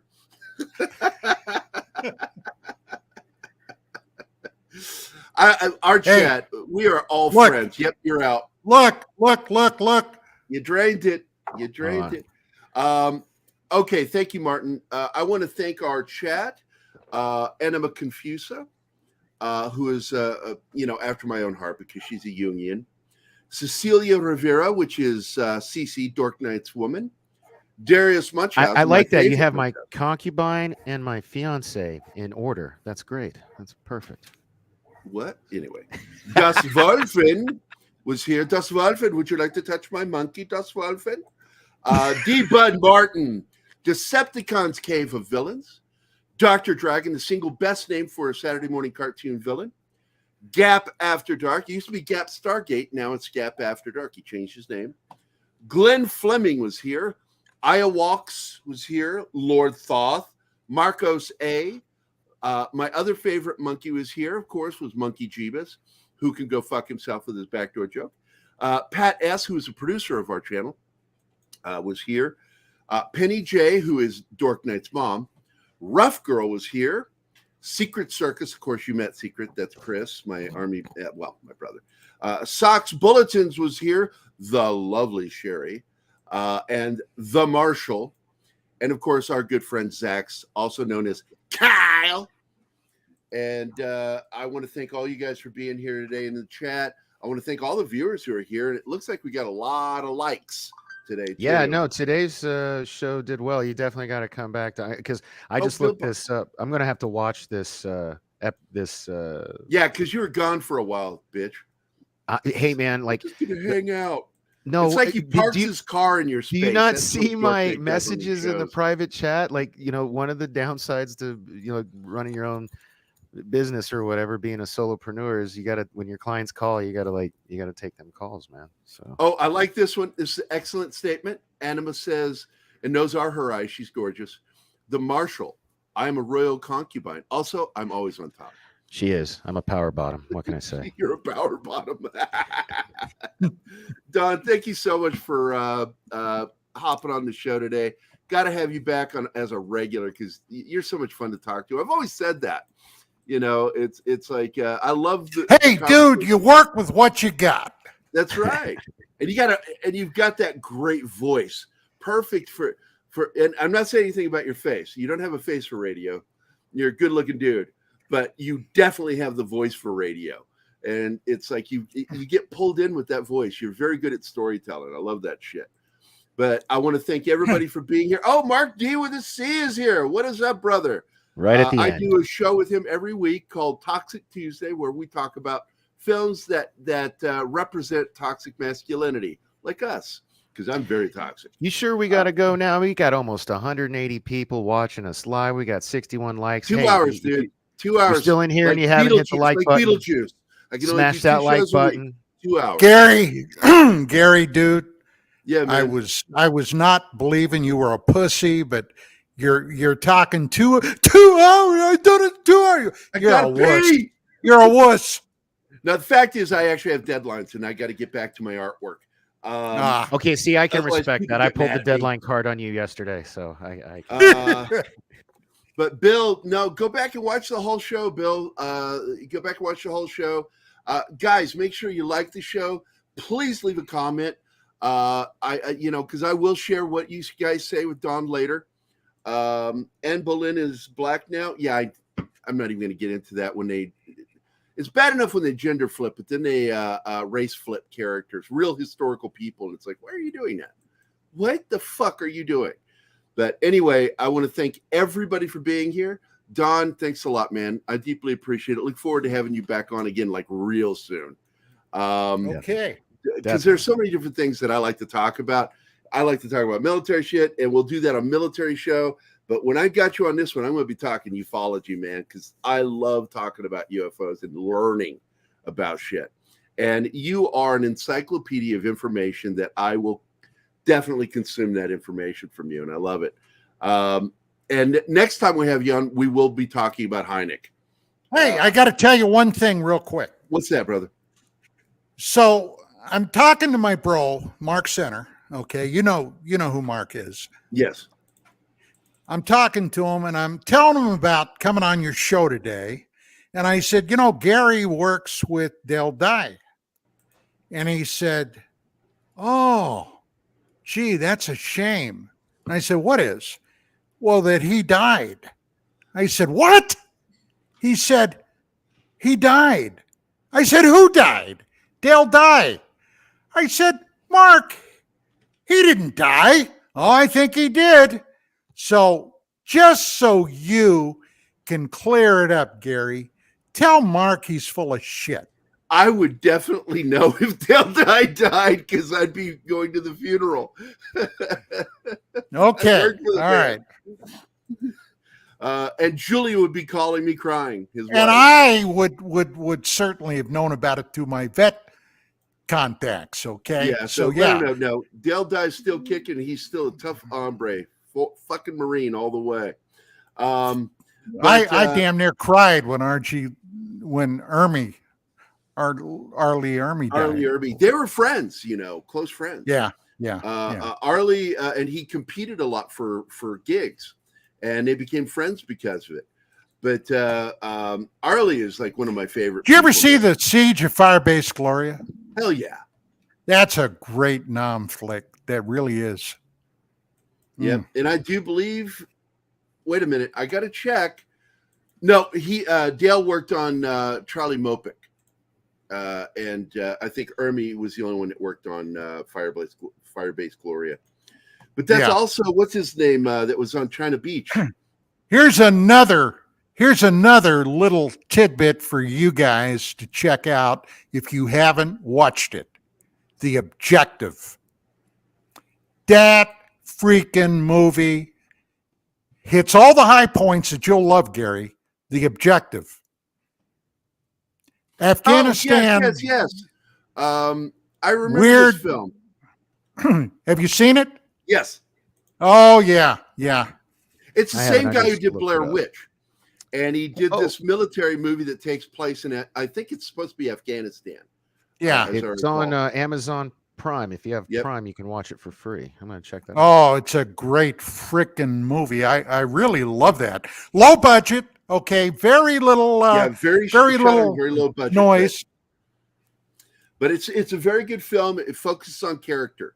It's a very character-driven military story, and I don't want to tell any more because it's definitely about aliens and shit. So yeah, my favorite, the asshole running at CIA.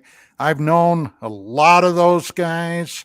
Let me tell you what, I was not impressed, but that's me. I'm going to put this on here for any of you guys that want to jump in after the show just to say hi to Don real quick. Feel free to. There's your invite to jump in. And but with that, stick around for after the show, of course, Don. I'm going to play our outro credits. You like the intro. I know you enjoyed that. Yeah. But this is our outro. It's a little more somber, but it's got a great beat. As they would say on American Bandstand, it's got a great beat that I can dance to. So this is our morning coffee outro, and I want to thank everybody for being here. And Don, again, God, hey buddy, it's been a kick. It really has. I fucking love talking to you, man. I really do.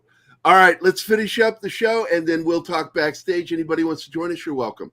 All right, bye.